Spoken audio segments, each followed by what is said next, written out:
Good morning. In today's headlines, former President Trump pleading not guilty in his Georgia election case. He has also waived his arraignment, entering the plea in a filing instead of appearing in court. We'll speak to a legal analyst on the next steps. Georgia's governor rejects pleas for a special session to remove DA Fani Willis. Hear why the GOP governor split from other state Republicans on the issue. Tighter gun sale background checks could be coming. Learn about the new gun control measure proposed yesterday by the Biden administration. A short-term spending bill to avoid a government shutdown? Conservatives are crying foul and say it's a no-go without reform. A new survey says more than half of Americans who prefer remote or hybrid work say they're willing to find another job to keep that lifestyle. How does humidity influence our body? According to traditional Chinese medicine, there should be a balance to stay healthy.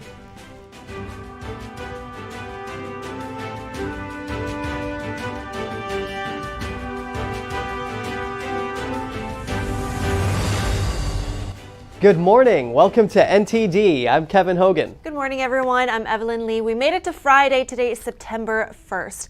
And it looks like now it's Trump and some other co-defendants that are probably going to follow suit. Yeah, well, his former lawyer, Rudy Giuliani, and then Chief of Staff Mark Meadows are expected to do the same in a few days. And we know your time is valuable, so we're going to get right into the specifics of our top news.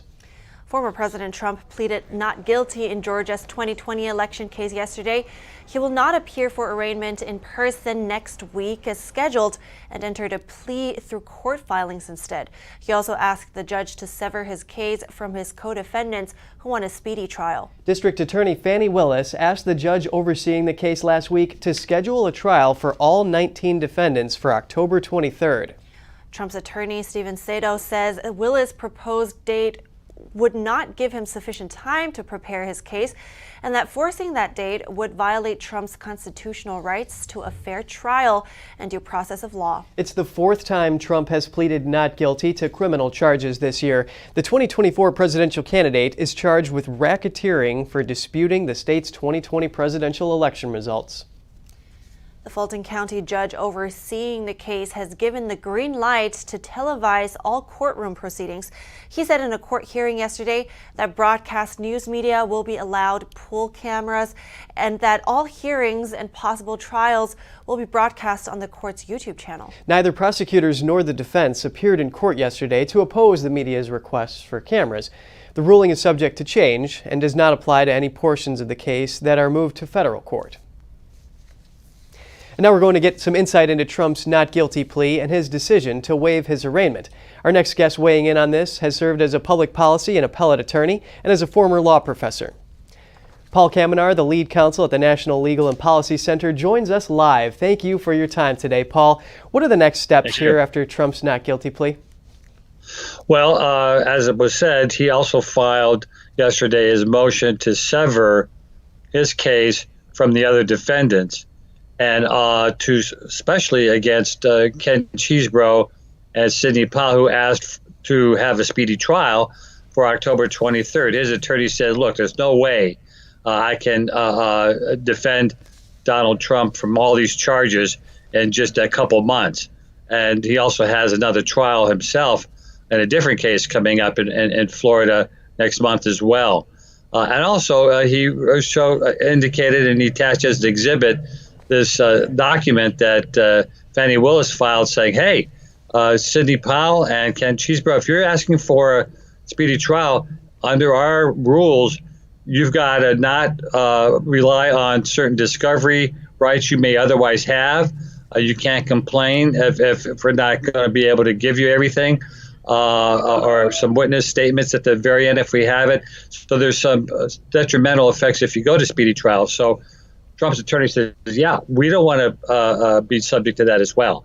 So I think they have a good argument here to sever his case. But as you said, Fani Willis is saying, we're going to have all 19 trials at the same time. I don't think that's going to happen. Yeah, thanks for helping us understand some of the differences there. Now, some say that Trump's tactics here are to delay, and that legal experts say he could freeze the Georgia case if he becomes president. But at the same time, others say he couldn't pardon himself because if he's convicted, that would be a charge against a state and not the U.S. So how do we make sense of this here? Well, yeah, there's a lot of those contingencies down the road. First of all, we're still waiting to see whether Mark Meadows' motion to transfer the case to the federal court is going to take place. There's some filings that were made last night, and the judge is expected to rule shortly. Donald Trump has 30 days from yesterday to file his motion also to transfer to the federal case. So I think he wants to see what's going to happen in the Meadows case before they file that motion. But as you said, if in fact later on he's found guilty in the Georgia court and he's president, he cannot pardon himself because that's a state crime. And also, while he can stop though the proceedings if he hasn't been convicted, if he's a president, because there's a standing rule that you cannot indict or prosecute a sitting president. So, but that's down the road. I think he'll be found innocent, and even if he's found guilty, he's got all these appeal rights to the Court of Appeals, to the Supreme Court. So this case is not going to be resolved for a couple of years if he is found guilty. Yes, it's a major case here. Let's talk about his decision to waive his arraignment. Do you think it's to keep a low profile? I think it's more in terms of expediency and avoiding the travel and the hassle and so forth. Unlike in the federal courts, you have to show up in person. The state court in Georgia does give the option of just simply filing a waiver notice or even appearing remotely and saying out loud you're pleading not guilty. I think Trump just wanted to dispense with all of that and not get involved in more wasted time in this matter. Right, it is an interesting decision, considering that some people thought he may be able to make use of the tape of him saying not guilty, of course. His mugshots and T-shirts of his... Well, yeah, he already has the mugshot and the T-shirt. I think he's getting enough favorable publicity, I might say, by the mugshot. I think the not guilty is not going to be anything marginally better than what he's already been using right now with the case. Right, several $1 million raised since that mugshot. So Paul Cameron, our lead counsel of the National Legal and Policy Center, thank you for your time. Thank you. Glad to be here. Georgia Governor Brian Kemp rejected pleas from state Republicans yesterday to remove District Attorney Fani Willis. He says the state laws for removing prosecutors will be followed regardless of who it helps or harms politically. NTD's Jeremy Sandberg has more. Georgia Governor Brian Kemp says he will not call a special General Assembly session to investigate Fulton County District Attorney Fani Willis. Some Georgia state lawmakers are calling for her removal for prosecuting former President Trump. A conviction would require a 2/3 majority vote in the state Senate. The state GOP would likely fall short of enough votes in the upper chamber. The Republican governor said Thursday his concerns with Willis's handling of the grand jury case have been well documented, and that indictments in the middle of an election sow distrust and provide easy pickings for those who see a DA's actions as guided by politics. But Kemp says he has not seen any evidence that Willis's actions, or lack thereof, warrant action by the Prosecuting Attorney Oversight Commission. But that will ultimately be a decision that the commission will make.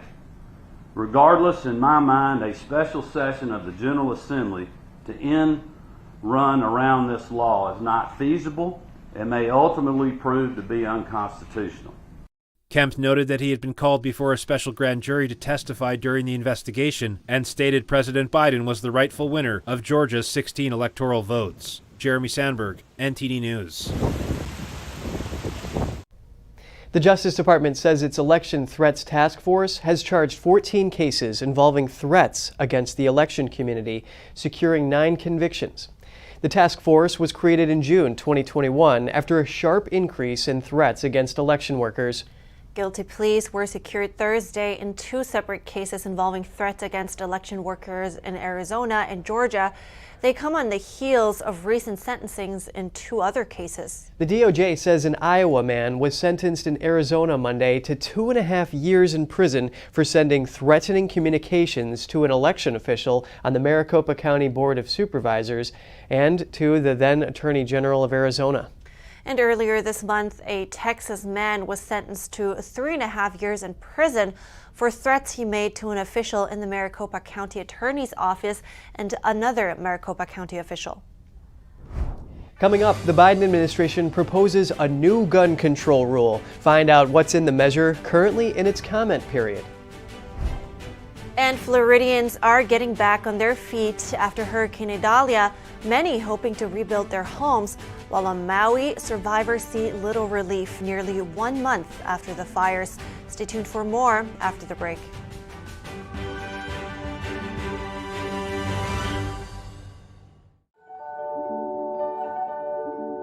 There's always a searching process for beauty.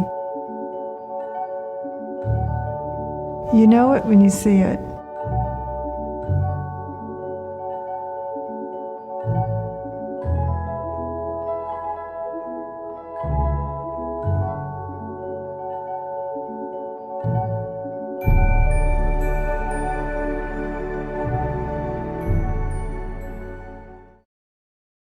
(2023), the 10th NTD International Classical Chinese Dance Competition aims to promote the traditional art of classical Chinese dance. This September, top dancers from around the world will compete in skill and showcase talent at the Performing Arts Center of Purchase College in New York. Don't miss the chance to see these long-lost dance techniques performed live. Order your tickets at dance.ntdtv.com.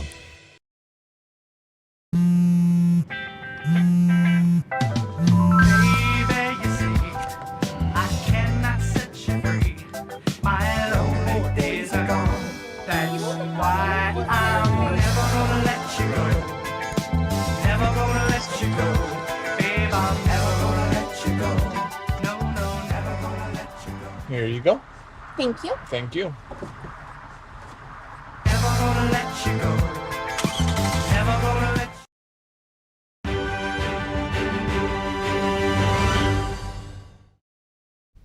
Welcome back. The Biden administration is proposing a new gun control rule that would close the so-called gun show loophole. It would essentially classify any American who sells guns for profit as a firearms dealer and require them to do criminal background checks. NTD's Jeremy Sandberg has more on the proposed measure. The White House proposed changes to the definition of a firearms dealer in a statement Thursday. At present, individuals can sell firearms for profit without having to be a registered firearm dealer. Federal law does not require unlicensed private firearm sellers to do background checks on gun buyers. The new rule was proposed by the DOJ. It would classify gun sales under business activities, requiring sellers to have a license and run background checks. Executive branch agencies can issue rules and regulations to clarify how laws should be implemented. The proposal is in its comment period before being finalized. The rule builds on gun control measures passed last year after the Uvalde school shooting. The bipartisan Safer Communities Act expanded the definition of engaging in the business of firearms dealing to cover all people who devote time, attention, and labor to dealing in firearms as a regular course of trade or business to predominantly earn a profit. And President Biden signed an executive order in March that further expanded the definition of an arms dealer. He said it was to get the country as close to universal background checks as possible without congressional action. The new proposal aims to end what the White House calls the gun show loophole, or internet loophole, referring to firearms sales at gun shows or at online marketplaces by unlicensed dealers. It would have little chance of making it through a Republican-controlled House and would have needed GOP support to overcome a filibuster in the Senate. Now, the Biden administration says an individual will be assumed to be engaging in firearms sales if they create a website or make business cards to advertise a firearms business, maintain records that track the profits and losses from the sale of guns, or buy business insurance or rent space at a gun show. The new definitions will not apply to people that sell guns that don't have the aim of making money, such as selling a gun no longer needed to a family member or as a collectible for a hobby. Many Second Amendment advocates say the administration's new gun rules could essentially outlaw private firearm transfers and are likely to challenge it in court. Jeremy Sandberg, NTD News. A potential government shutdown is in the spotlight. The White House wants Congress to pass a short-term spending bill to avoid it and ensure that government services continue. This while the key players hash out a long list of disagreements. The current funding is set to expire at the end of September. That's putting lawmakers and the White House into sprint mode to avoid a shutdown once lawmakers return from their summer breaks. Major disagreements remain. House Speaker Kevin McCarthy says lawmakers will likely have to pass a short-term solution in the form of a continuing resolution. But the conservative House Freedom Caucus is balking at that. Its members say they will oppose any stopgap funding measure. That's unless it includes provisions to beef up border security, address so-called woke policies in the Department of Defense, and what they call weaponization of the Department of Justice.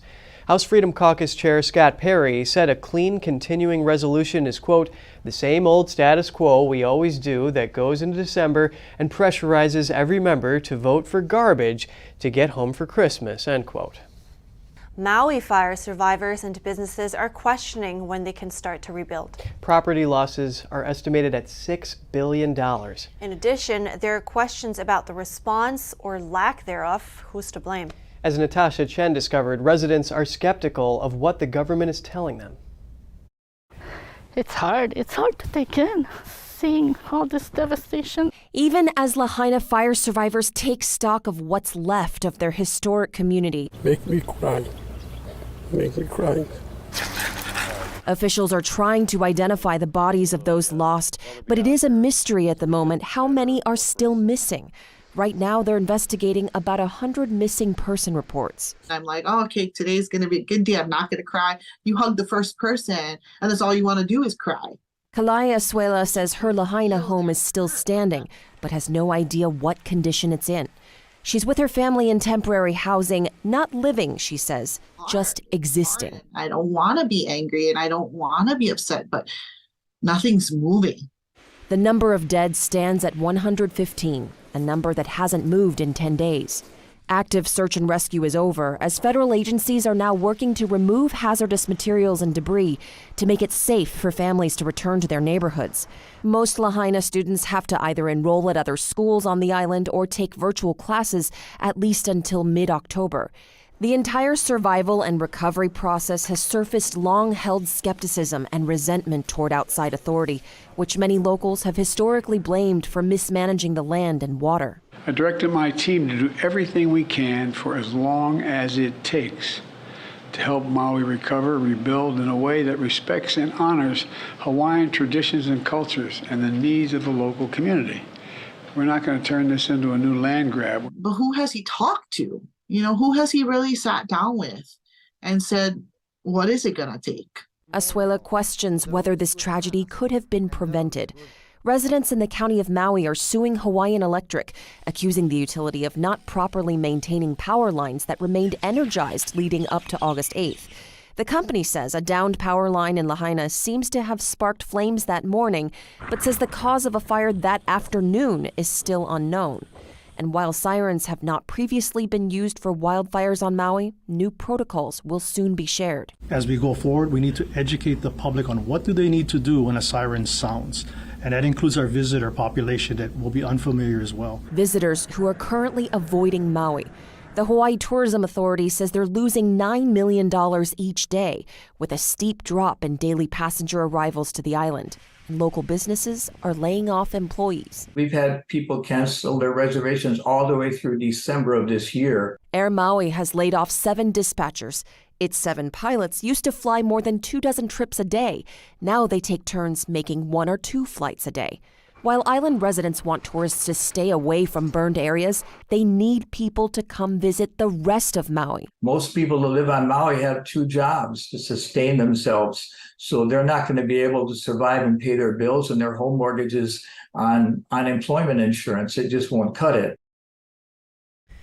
The state of Hawaii says some borrowers are able to pause payments through early November, and some can reduce or suspend payments for up to 12 months by working with their lenders. But interest may still accrue during this time, and the payments still have to be made up in the future. Yeah, Hawaii has a big challenge ahead of them, but they do have a couple things going for them, a very resilient and resourceful populace, as well as great weather. So hopefully their tourism can bounce back. Oh yeah, that's for sure. And as we have heard previously, right, a lot of them, they very rely on the locals to form that bond and help each other. So, yes. But also let's hope they get all the help they need from outside. Absolutely. And going into break now, the U.S. approves the first ever arms sale to Taiwan. What's the significance and impacts of heightened tensions? We have the analysis. And Moscow is holding elections in occupied regions of Ukraine to cement its power. Kyiv calls the votes illegal. Stay tuned for more.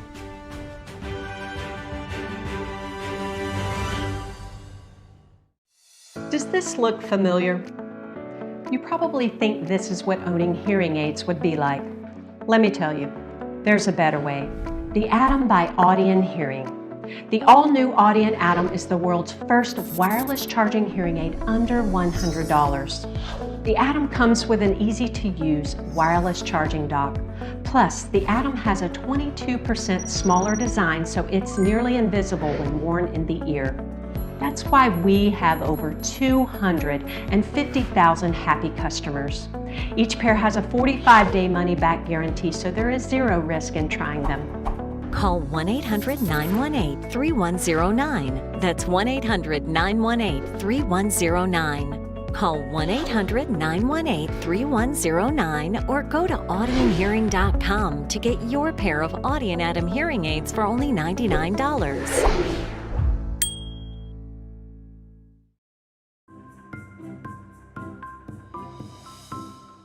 They are some of the hottest videos on social media. Those videos claiming to instantly get rid of bags under your eyes. Annette Figueroa is here to tell us why she says this one is for real. This one is for real, and I'm so excited. Not only does it work on the bags, it works on the appearance of crow's feet, fine lines, and wrinkles. We even have a video, and all he uses is a small amount, and that's how easy it is. And I did this to my father. We were at home, 4 minutes, 34 seconds, completely gone. My real true opinion is holy words I can't say on camera. This is absolutely unbelievable. I mean, I could feel it just lifting my skin. It was amazing. It feels good. Feels great. Looks even better. At our $14.95 price, it's the best way to try Plexiderm and see it work for yourself after your first application. Your solution is at plexidermtrial.com or call the number on your screen.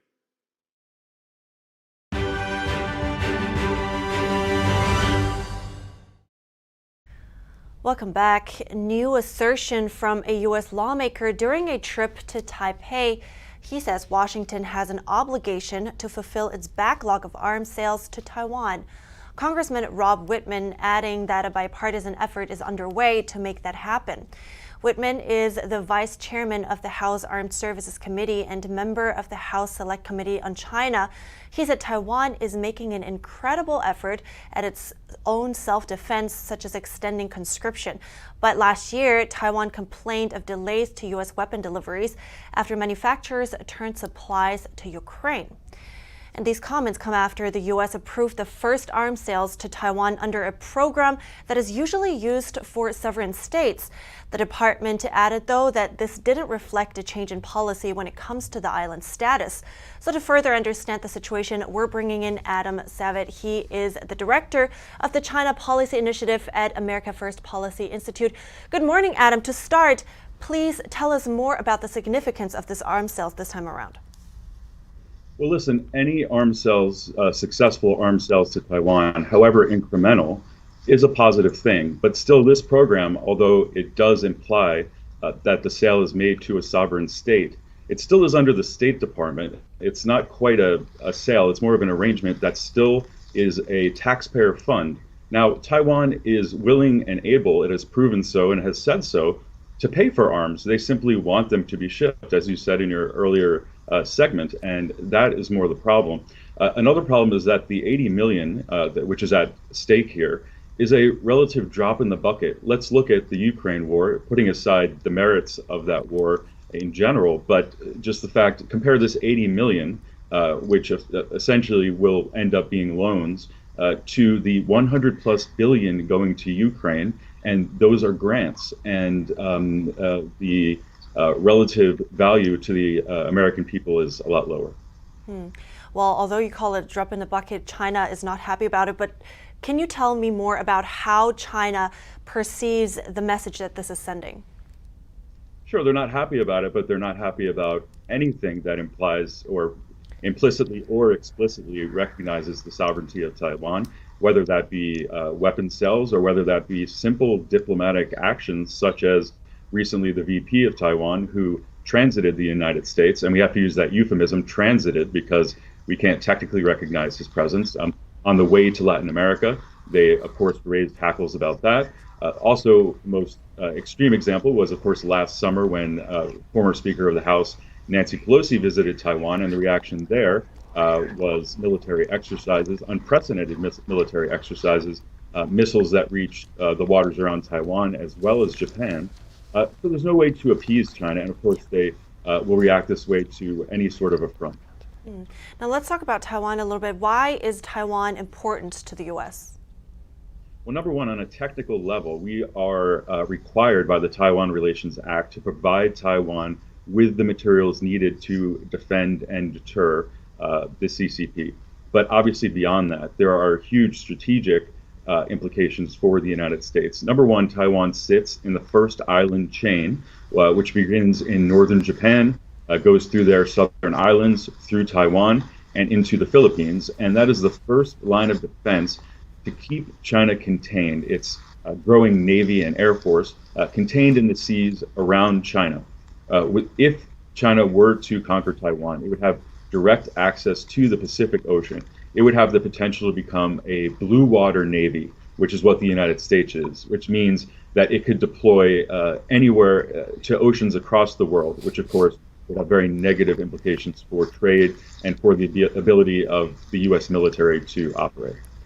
Understood. Now, going back to the steps taken by the U.S. in the light of also previous measures taken and what was being said, how would those increasing tensions impact the relationship, and would, in other words, would this increase the risk of war?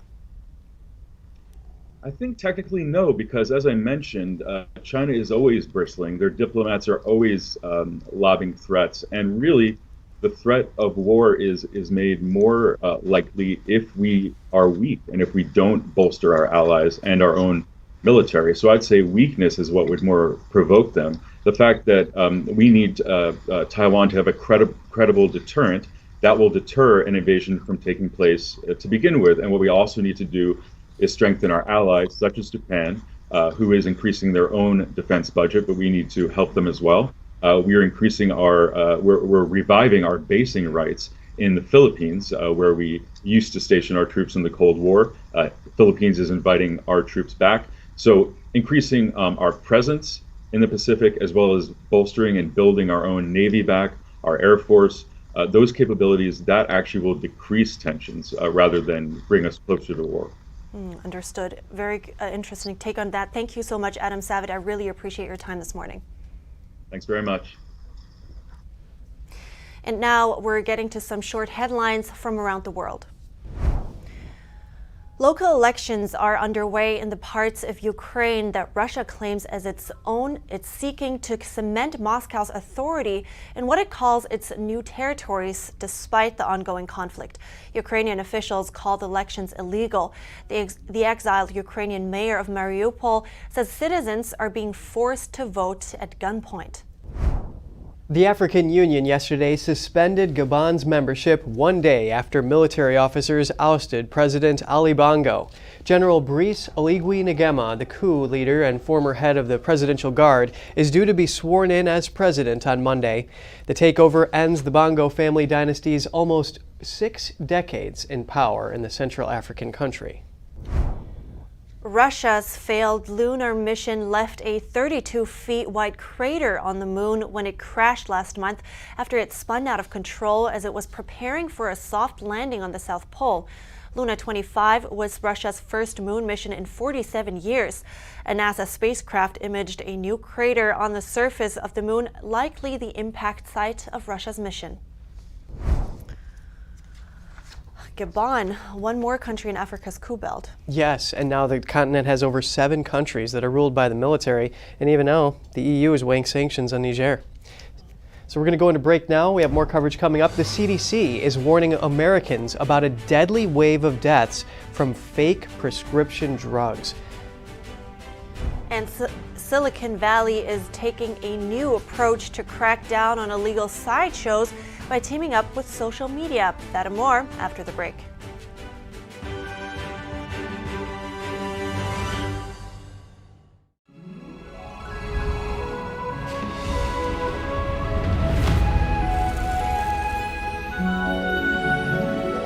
Miss NTD, the first NTD Global Chinese Beauty Pageant.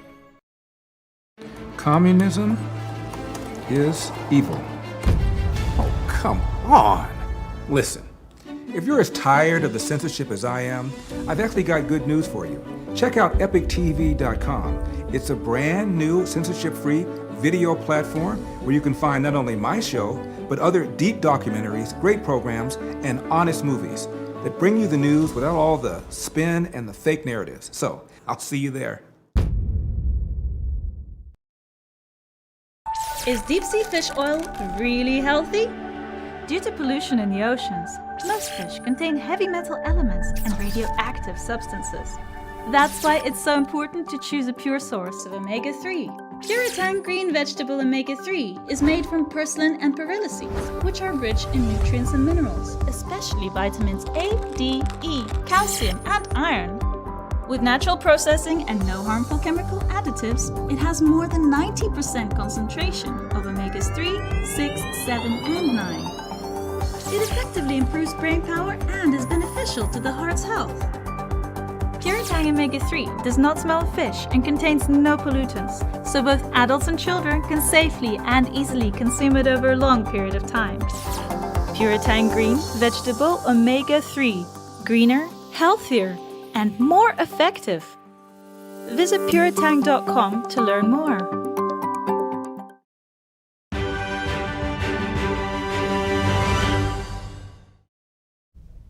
It's good to have you back with us. It's a familiar story. A teen makes a bad decision, caves into peer pressure in a party, and does perhaps something that they haven't done before, something seemingly small, like taking a Xanax.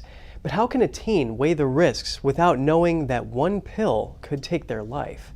But this tragedy doesn't end there. Next, we have NTD's Daniel Monahan with a CDC report detailing an epidemic of counterfeit prescription drugs plaguing the nation. The number of people dropping dead from fake prescription pills is rocketing up, according to the CDC. The majority are young people under 35. The agency says the drugs aren't in pharmacies. People cop them off the street or get them from friends or in school. Its report provides some sobering figures. The number of overdose deaths with evidence of counterfeit pill use more than doubled in the monitored periods from 2019 to 2021 and tripled in Western states. The fake drugs often contain fentanyl, a drug which causes tens of thousands of overdose deaths per year in the U.S., as well as illegally made downers like Valium or Xanax. In total, there were 54,000 overdose deaths with evidence of counterfeit drugs. The fake drugs are made to look like real pharmaceutical pills, so people are often clueless to the deadly poison within. The CDC's report says half the deaths were connected to counterfeit oxycodone, a synthetic opioid that triggered a drug epidemic starting in the early 2000s, and counterfeit Xanax. The DEA says about 6 in 10 fake prescription pills with fentanyl contain a potentially lethal dose. It says the pills are being mass-produced by the Sinaloa cartel and the Jalisco cartel in Mexico. It shared these cautionary words: "Just one pill can kill. Never take a pill that wasn't prescribed directly to you. Never take a pill from a friend. And never take a pill bought on social media." Daniel Monahan, NTD News.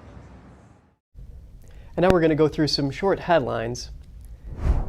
West of Philadelphia, a massive manhunt is underway for an escaped murderer. Multiple police departments, dogs, drones, and helicopters are all being used in the search.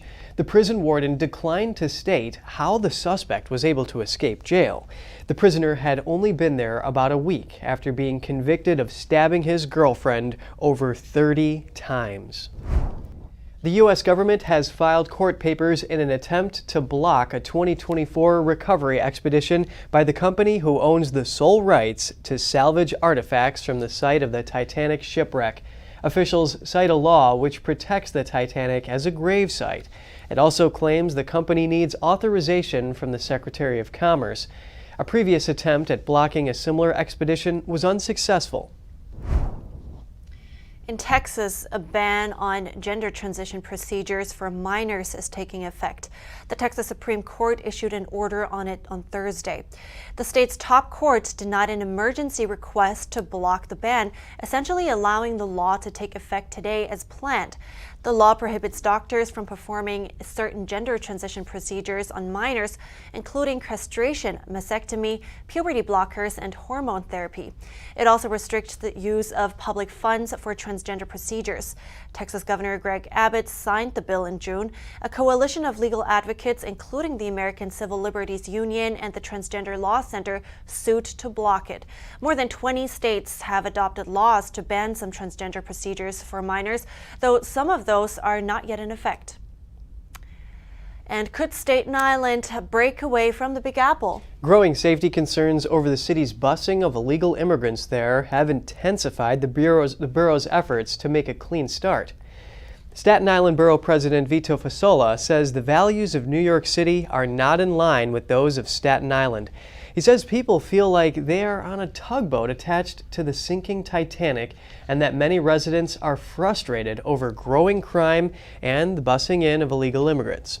Fasola says such immigrants are dropped off in their residential neighborhoods, and that one of the shelters is right across the street from 2 elementary schools, adding that the backgrounds of the newcomers are unknown. Staten Island has often flirted with the idea of going its own way. With a majority conservative Republican population, the borough is often at odds with the rest of the city. Its battle for independence faces an uphill climb. Any chance of secession depends on the approval of both the New York City Council and the state legislature. Should social media companies be morally responsible for the actions of users in their communities? A Silicon Valley mayor and law enforcement want to crack down on illegal sideshows in San Jose by teaming up with social media. NTD's David Lamb reports. We've heard of illegal sideshows taking up intersections with tires screeching, skid marks, and smoke in the air. One Silicon Valley city has had enough and is asking to partner with social media companies. I absolutely think that our online platforms have a moral responsibility for supporting our laws and ensuring that we protect the community. Footage from social media and the Citizen app shows clips of sideshows, often gaining many likes and reposts, leading to promotion of the activity. San Jose Mayor Matt Mahan said he sent a letter to tech companies asking them to talk to the police department and city staff in September. Just this year, so far, we responded to 184 sideshow events. Last year, we responded to over 200 of those events. The mayor's proposal: suspend accounts for 30 days if they post content with sideshow activity. If it continues, it'd be an indefinite suspension. A San Jose-born resident said that a sideshow happens here every weekend, and at one point her son's car was stolen to be used at the sideshow. In this neighborhood, there's also an elementary school nearby. There's been an increase in the last year. She thinks the solution should be more than just social media. Actually, I think it would be more police, more engagement, to be honest with you, because we've had calls and sometimes they do show, sometimes they don't show.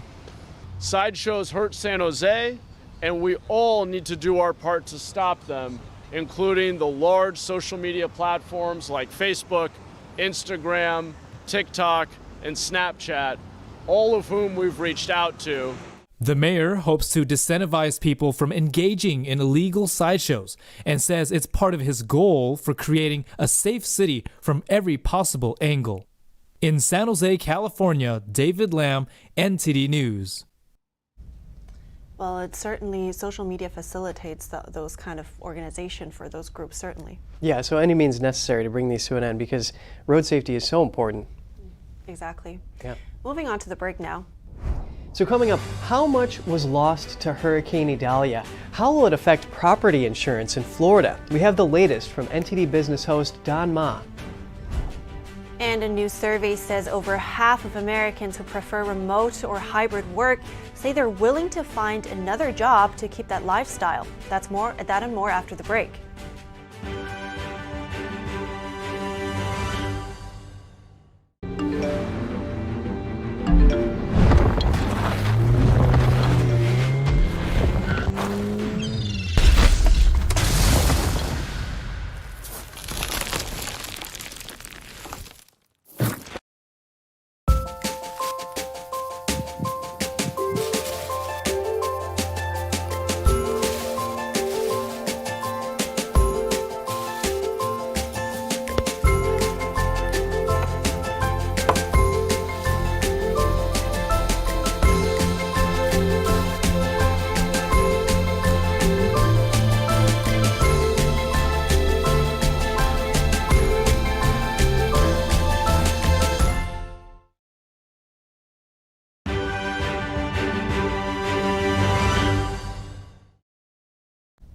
Welcome back. Hurricane Idalia is expected to increase insurance costs for Florida's commercial real estate.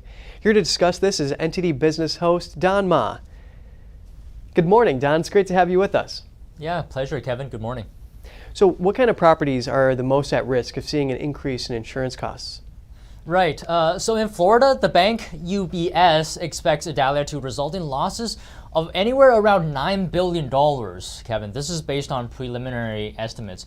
And owners of apartments and other multifamily properties and commercial real estate developers are the most vulnerable to a rise in the cost of insurance.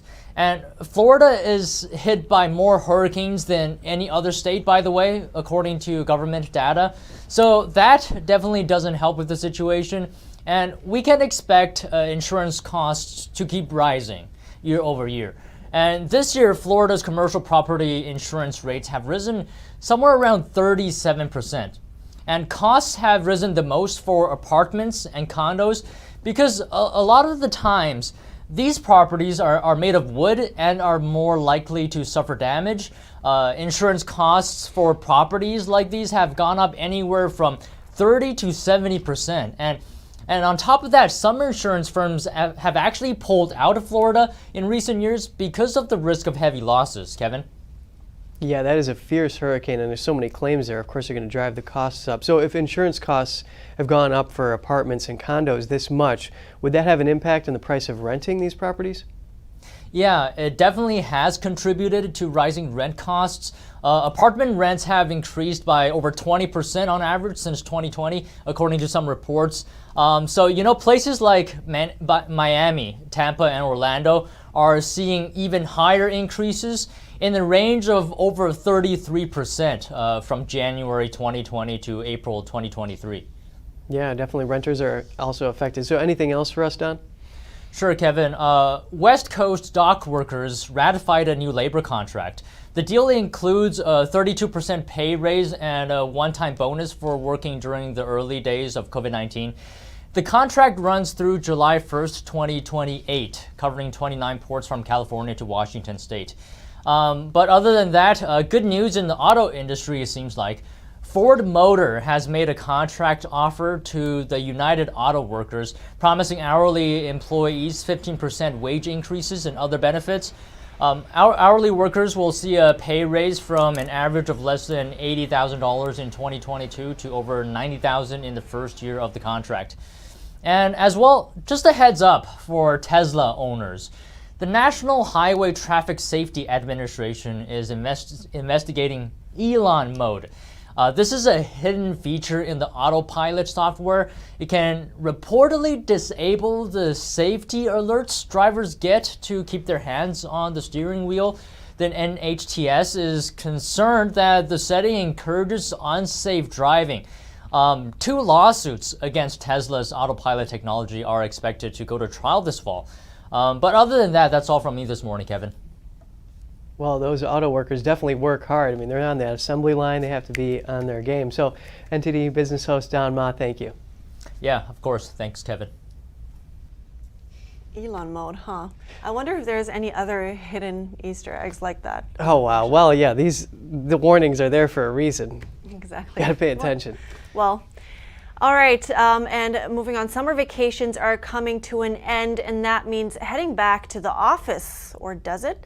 Bankrate reports that more than half of Americans who prefer remote or hybrid work are willing to find another job to keep that flexibility. NTD's Andrew Thomas has more on employee preferences that could usher in a new era of work. One legacy of the pandemic has been the rise and endurance of hybrid and remote work. A 4-day work week is also gaining traction. Bankrate reports nearly 90% of Americans favor one of these new work trends. The fact that I'm sitting where I am is an indication of that. So for those who had the flexibility, those who had the technology and the means to work remote, that's part of the world that has changed over the last several years. This interview was done via Zoom, but many Americans aren't able to do their jobs remotely. Pilots, first responders, and service industry workers need to show up in person. More than 80% of survey respondents support another option. In those situations where those individuals cannot work remote or hybrid virtually at all, they might be seeking the flexibility in terms of a 4-day work week. But employers have raised concerns about remote and hybrid work. There is no doubt that one of the concerns about this has been right at the top of the list, productivity. In other words, are workers more productive, less productive, or about the same if they're working remote or fully remote or hybrid? And I think the jury's still out on that. Many large companies are requiring workers to come back to the office, at least for a few days a week. But Bankrate's survey reveals 68% of respondents prefer hybrid and remote work, and 73% of those workers are willing to make a change to get it. Can you have the same kind of a culture as we would have had in the past when everybody was in the office all of the time? And I think this is part of the evolving landscape that we're going to have to pay a lot of attention to. Remote and hybrid work could save time and money. You don't spend as much time commuting to the workplace. And in an environment as we've had here over the last month or so, rising gasoline prices, well, that adds insult to injury with respect to commuting costs. And so it's time essentially wasted. Hamrick believes these preferences are the new normal for now. But there's also going to be tremendous evolution, whether it's with workplace preferences, work preferences, the way the technology changes the nature of work as we're seeing AI, just the beginning of that. Employers may have to acquiesce if they want to retain talent. Andrew Thomas, NTD News. Well, I certainly understand the appeal of that. Yeah, well, remote work does have its perks, but there's just something about a good office or on-site work environment. Yeah, well, I agree, but at the same time, if you're used to it, it's probably hard to take that away again, those perks that you have, you know. Yeah, once you get a taste of it, right? Yeah.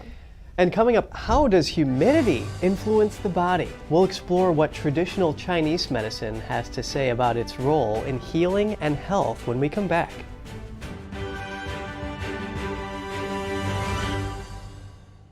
Shen Yun Creations, the streaming platform from Shen Yun, featuring world-class dance, past programs, and all original music.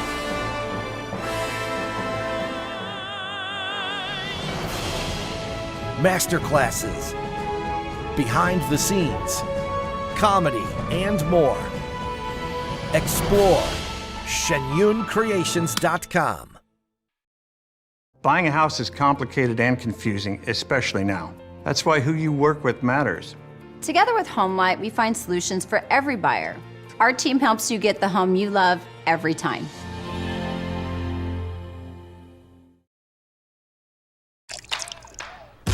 You're not going to get it all right.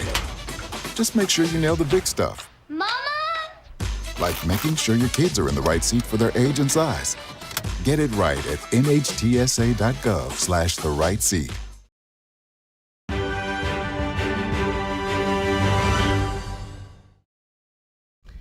Welcome back. In traditional Chinese medicine, dampness can play a role in your daily comfort. To understand this concept, we spoke to Dr. Jinduan Yang, a fifth-generation practitioner of traditional Chinese medicine.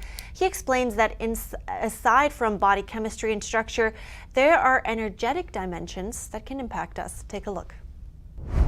Anything in the environment energetically, doesn't matter, it's the heat, the wind, the dampness, the cold, and it will have impact on our body. So when we are exposed to the environment of high humidity, that means our body will be affected by the humidity. And of course, in the body, we do want to have a certain level of humidity, which is moisture that we need, so that body can be, like joints can move smoothly, the body have a moisture, and for our organs. But if it's too much, it creates problems, and we call them excessive dampness. When the dampness energy can affect multiple parts of our body. For example, it can affect our digestive system and make our make us having trouble with our appetite, digestion, bowel movements, so on and so forth, particularly when people suffer from diarrhea. And that's normally because either too much damp heat or damp cold energy in the body. And it manifests in our joints. The joints can get swollen, get stiff, and get heavy. And sometimes we call them inflammation. So biochemically, dampness can be parallel with the concept of inflammation. So you mentioned joints, digestion. How do you know that it is dampness, though, that is causing the discomfort and not something else?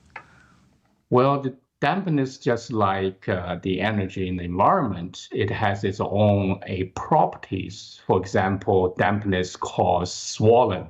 So you have swollen ankles, swollen joints, water retention, and very often when we do tongue diagnosis, the first things we see, if tongue is puffy, has water retention. If it does, then you see there's a tooth mark along the side of the tongue, just like edema. So that can tell you. And also, the dampness causes heaviness and slowness. Also, it manifests on the top of the tongue as a coating. How do you get rid of that excess dampness? Well, environmentally, we should, of course, remove ourselves from being exposed to the dampness environment if possible. If not, and then you have to check whether you're internally more vulnerable to the dampness. For example, the body has ability to metabolize water and to transform dampness into energy, into a proper energy. So particularly with the normal function of the kidney and spleen, and the lung, and those three important organs transform and metabolize the water and the humidity in our body. So we need to make sure and those parts of the body function well. Let's say somebody is living in Florida, very humid weather. It's pretty humid in New York City as well right now. Are there easy or quick fixes that we can adjust in our lives to get rid of that dampness, or at least balance it out? Yes, and so in China, when people live in those environment area, they tend to like hot, spicy food, because the hot, spicy food actually help metabolize the water and the dampness. So in Sichuan, in Hunan, in Wuhan, those areas have a high humidity in China, and people develop that kind of dietary habit. Actually, that's a self-defense, so to speak. It's evolved over the time. And also people could take the opportunity to utilize some Chinese herbal remedies and herbal medicinal cuisines, and getting some acupuncture. Definitely good to know, and very interesting input about the habits of eating spicy. That's an interesting tidbit. So thank you so much, Dr. Jinwan Yang. I really appreciate your time today. Thank you for having me. This is just so relevant because it has been a pretty humid summer here. Right, exactly, and that's why I asked. And at the same time, I want to point out that he actually also mentioned that if you turn to Chinese herbal medicine, don't do it by yourself. Ask a professional to prescribe you something. Right, you need a practitioner. It's natural, it still has, a lot of effects on your body. Yeah, and it's so cool to learn about how the physical properties correlate to these subtle energetics. Exactly, fascinating interview. Yeah, and one thing's for sure, if more people watch this, you can bet that dehumidifier sales are going to go up. Oh, okay. Maybe that's something to look out for. All right, that's all for today's program. We'd love to hear from you at goodmorning@ntd.com. Shoot us an email if you'd like. Thanks for watching and have a great weekend. I'm Evelyn Lee. And I'm Kevin Hogan.